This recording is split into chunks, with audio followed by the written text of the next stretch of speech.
El siguiente programa brinda información y difusión cultural, científico, tecnológico y musical sin fines de lucro. La información presentada es responsabilidad de sus producciones. Vive Radio México se deslinda de los problemas que se causan y agradecemos su comprensión y su preferencia. Vive la vida, vive la música, vive radio.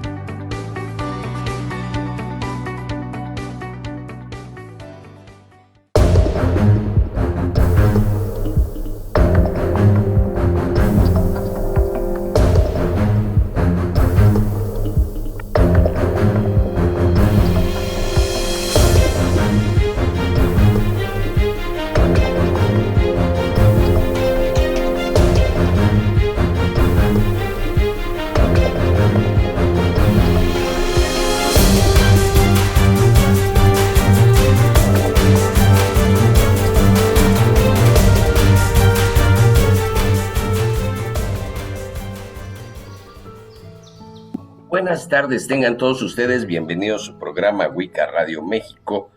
Hoy vamos a continuar un poquito porque estamos en esta temporada navideña en la cual todo mundo se jacta de tener el espíritu navideño y las tradiciones navideñas.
Porque sí viene varias contradicciones en el sentido de que, bueno, pues las fiestas están hechas para una introspección, está hecho para que nos sincronicemos con la naturaleza y que entendamos un profundo sentido de la temporada, ¿sí?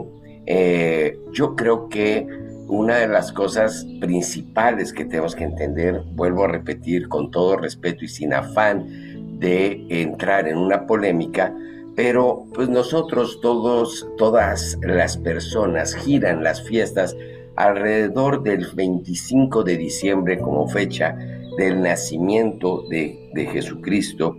Sin embargo, esta fecha es realmente tomada por la iglesia y pues colocada de una manera totalmente arbitraria.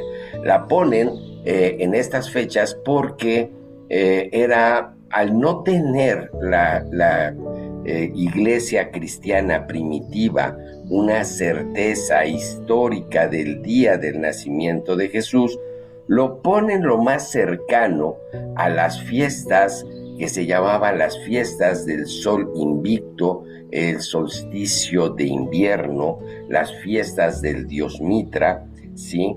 Esto se celebraba entre el 21 y el 22 de diciembre, que como sabemos es más o menos las fechas donde se acerca el solsticio de invierno, que marcaba ese momento en que la luz del sol empezaba a regresar. Se ve el día más corto del año, la noche más larga, y a partir del 22, 23, el día va a volver a ganar ese espacio de calor, el sol vuelve a ganar, el sol renace. Estamos hablando del renacimiento del dios sol, ¿sí? Es más que otra cosa, por eso mueven estas fechas del 25 de diciembre y lo ponen como esta fecha del nacimiento. Pero antiguamente, antes del nacimiento de Cristo, de Jesús, los pueblos germánicos ya celebraban en esta temporada la celebración de Yule, ¿sí? Los romanos antes de esto celebraban la Saturnalia, estos cultos solares romanos del sol invicto, ¿sí? Del 25 de diciembre, pero esta parte también se empieza a extender a todos lados. El sincretismo viene cuando la iglesia cristiana, la primitiva iglesia cristiana, al no conocer la fecha exacta del nacimiento de Jesús, elige superponer el nacimiento de Cristo a estas festividades solares. Y el mensaje es muy simple y muy claro. El nacimiento de Cristo es igual al renacimiento de la luz para los hombres, ¿sí? Reemplazando la simbolización solar pagana, ¿sí? A esto es lo que viene, lo que es el sincretismo. La corona de Adviento que tanto de repente ponemos y le damos unos simbolismos, pero viene de una raíz pagana. Las tradiciones nórdicas, germanas, celtas, encendían coronas, hacían coronas con ramas verdes para así atraer el regreso al sol, para simbolizar la ciclicidad, ¿sí? Esta parte de los ciclos del año, para darle continuidad, darle vida al sol que viaja circularmente a través de nuestro paisaje, y la iglesia adopta este símbolo y la transforma en esta corona de Adviento. Si bien nos ponen estas 4 velas y todo mundo discute acerca de los colores, de los simbolismos, realmente es una tradición muy antigua, un ritual de fuego pagano, dando el simbolismo de estas 4 fechas importantes de solsticios y equinoccios que se celebran durante todo el año. Entonces, tiene esta parte, y tiene esta parte también importante de que se hacen con ramas de un follaje que se llama perenne, siempre vivo, siempre verde. Las coníferas normalmente están presentes. Por eso también el árbol de Navidad, sí, pero recordemos que en Belén no existían pinos, no de estas características, ¿sí? Igual esta parte de los árboles, del pino, de decorar, es por esta tradición druídica, celta, de adorar a los árboles, de tener esta parte de la protección de los árboles y ver precisamente en ellos no tan solo una idea de árboles mágicos o protectores, sino en sí, dentro de los árboles estaba la vida de los mundos. Recordemos el árbol perenne del Yggdrasil, este árbol enorme de la mitología nórdica, donde dentro de este árbol existían los 9 mundos, ¿sí? Desde el Midgard, el Asgard, el Jotunheim, todos los mundos nórdicos existían en este árbol que era cósmico, ¿sí? Y que tenía esta parte. El árbol se decoraba, los pueblos nórdicos y celtas veneraban a estos árboles, ¿sí? Símbolos de vida eterna. Y durante estas fiestas de Yule se decoraban con frutas, con velas, con figuras protectoras. Se le daba todo este simbolismo y todo este ritual para traer fertilidad y prosperidad, ¿sí? Con la expansión del cristianismo, estas costumbres van siendo absorbidas y el árbol se reinterpreta como el símbolo del árbol del Edén, como la vida eterna prometida, como la genealogía de Jesús. Pero estas prácticas se hacen masivas ya hasta el siglo XVI, XVIII, y después de ahí se extiende a todo Occidente. Realmente la transformación de la idea pagana a cristianizarse se va formando a través de muchos siglos y algunas tradiciones son muy recientes, ¿sí? O sea, para que ustedes entiendan, hasta el siglo 300, hasta el año 354, cuando es el concilio de Nicea, es cuando se decreta, ¿sí? Precisamente el día del nacimiento de Jesús. Entonces, antes no tenían idea de lo que sucedía, ¿sí? Entonces, es muy importante. Y esta parte de que tenemos de tener como mucho aprecio por los árboles y todo eso, también tiene que ver mucho con el tronco de Yule. Los nórdicos agarraban y durante estas festividades preparaban durante todo el año un tronco, un inmenso tronco, para honrar al dios Odín, para pedir la protección durante el invierno. Y este árbol iba a ser no quemado de manera en llamas, sino en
temporada, porque era una temporada donde los inviernos eran muy crudos en la parte nórdica y se tenía esta tradición para que los niños estuvieran más acogidos, tuvieran una contención emocional, ya que de repente durante muchos meses tenían que estar encerrados por las nevadas y todo, y se ponían un poco inquietos. Lo sabemos cómo se ponen los niños cuando tienen que estar mucho tiempo encerrados, y esta manera de mantener esta ilusión de los niños de recibir un regalo por parte del dios Odín los hacía mantenerse controlados y contenidos.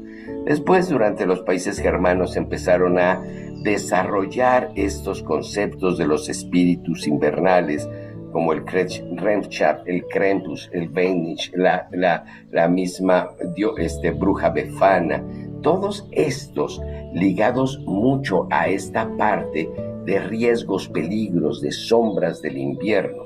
Y pues obviamente en el sincretismo cristiano católico, estos personajes se empiezan a cristianizar, y San Nicolás de Bari, siendo un personaje, un santo obispo de Mirra, Turquía, en el siglo III, que estuvo presente en el concilio de Nicea, él estuvo presente en esta parte importantísima de la creación de la iglesia, termina siendo sincretizado y se mezcla con elementos de Odín, de elementos de otros lados. Después, ya hasta el siglo XIX-XX, Estados Unidos fusiona estas ideas de este Santa Claus, de este Sinterklaas, con imágenes comerciales de Coca-Cola, y ahí así nos llega esta imagen de este Santa Claus moderno, ¿sí? Los regalos que tenemos, y que tenemos una temporada de dar regalos, de intercambiar regalos, de celebrar, de tener esta parte de hermandad, de ser como, y que debemos de extenderlo mucho, porque era una época tan dura que durante esta época se había estos intercambios, no en Navidad, en la Saturnalia, en Yule, se veía, en la Saturnalia se cambiaban los roles por un día, ¿sí? Se cambiaban los roles entre esclavos y amos, para darles como esta oportunidad de entenderse, de convivir, ¿sí? Daban muchos rituales acerca de abundancia. Esta temporada es cuando estaba en riesgo la fertilidad y la abundancia. Dependían de lo que habían recogido durante todas las cosechas para permanecer, para sobrevivir durante este invierno que apenas iba a empezar. Entonces, este cristianismo, este sincretismo, empieza a reinterpretar todo con una generosidad y todo que no debemos de perder.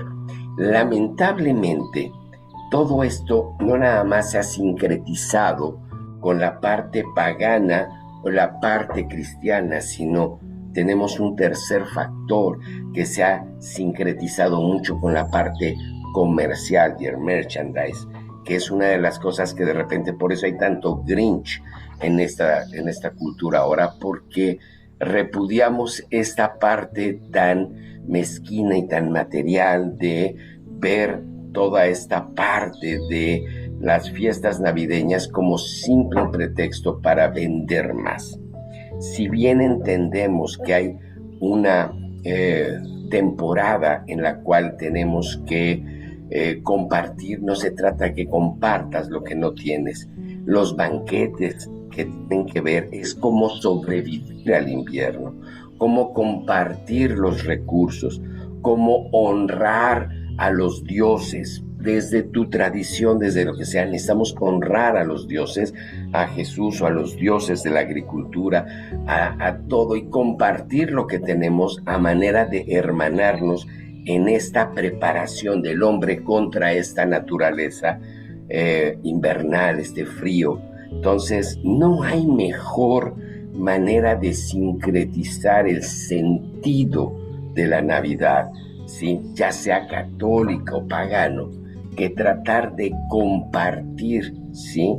De ver de qué manera podemos ayudar a las personas que menos tienen, ¿sí? No necesitamos ser cristianos ni paganos para hacer buenas acciones, pero sobre todo en este sentir de sobrevivencia de esta temporada. Entonces, hay que entender que si bien las raíces se mezclan, y es inevitable evitar que todas las tradiciones se mezclen, no se trata de quién robó la idea a quién o cuál es la idea original. Todo esto va creando diferentes tradiciones, diferentes magias, ¿sí? Pero la idea es hacer estos rituales que los sentimos conectados a los antepasados, los sentimos conectados con nuestras tradiciones y esta magia para traer luz y fertilidad a nuestros hogares, ¿sí? Por eso mismo tenemos que hacer nuestros rituales de protección, de limpieza navideña, el encendido de velas, el tener esas decoraciones y estos propósitos, estos intercambios con el mejor espíritu, con el espíritu de hermandad, de justicia, y tener esta parte de tratar de conocer y ampliar nuestros conocimientos, ¿sí? Las tradiciones navideñas actuales son una mezcla de 80% costumbres paganas y el 20% de reinterpretaciones cristianas. El cristianismo no destruyó las fiestas paganas, las integró, las transformó, las simbólicamente adaptó para facilitar la evangelización. Por eso la Navidad sigue teniendo una fuerte carga de magia, de símbolos naturales, de ritos, de sabores, de protecciones invernales, de renovación espiritual, y no debemos de pelear con este sentido de sí son mis tradiciones, no son mis tradiciones. Hay personas, y vuelvo a insistirlo, y a lo mejor soy chocante porque lo repito mucho, pero personas que dicen es que Santa Claus no es una personaje que sea de nuestro país. Tampoco lo es Jesús, tampoco son los Reyes Magos, tampoco es todos los personajes a los cuales la cultura está asociada son de otros lugares, y no tenemos que tener miedo de una apropiación cultural. La apropiación cultural es la que me hace sentido y me hace hacer un ritual que tenga una guía para mí, para que tenga una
¿sí? Pues estamos viendo que muchas tradiciones, sobre todo al centro de Europa, Holanda, Alemania, tienen una idea de Santa Claus muy diferente al resto del mundo. El Sinterklaas de ellos tienen personajes diferentes a nosotros, con una idea, con una concepción muy propia de ellos que han tratado de conservar, ¿sí?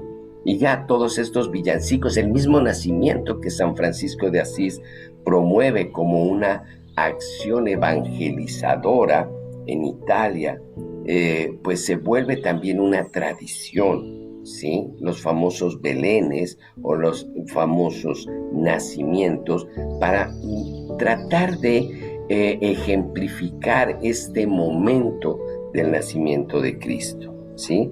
De tal manera, en el siglo XX-XXI, la Navidad se vuelve un festejo global, una celebración más que religiosa, se vuelve cultural y económica. Se expande potencialmente, globalmente, a países que no son cristianos, ¿sí? Y que lo festejan como una fiesta comercial. La iconografía nórdica está presente porque predominan los árboles, los regalos, las luces, el Santa Claus.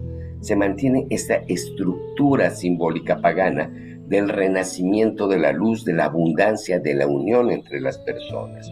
Entonces, entender que esta protección de esta luz, esta renovación, esta guía, esta luz que renace como una guía en el camino del nuevo ciclo, pues lo tenemos que visualizar como una luz que limpia todas las sombras de nosotros mismos durante el año, ¿sí? Entonces, que todas estas festejos, ¿sí?, los veamos para honrar más que para pelear, que decoremos para sentirnos agradables más que para presumir, que tengamos una verdadera intención espiritual más que esta parte que aparentamos nada más, ¿sí? Ojalá que podamos reinterpretar todos estos símbolos, entender de dónde vienen, ¿sí?, pero como una cuestión meramente cultural.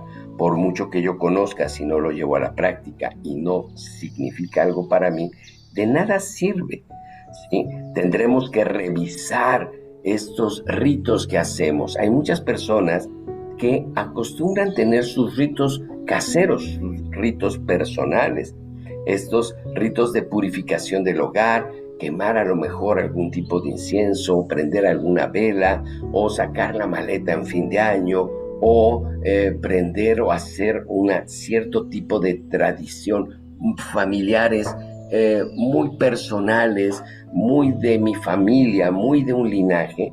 Debemos de conservarlos porque de alguna manera es lo que nos ancla a un sentido simbólico de nosotros mismos. Entonces, a pesar de que la Navidad comparte, sí, sus símbolos y todo eso, la parte pagana lo comparte mucho, sí, la idea es muy clara, sí. Tenemos que ver esto como un sentido de unidad que va más allá de las creencias y de las tradiciones, ¿sí?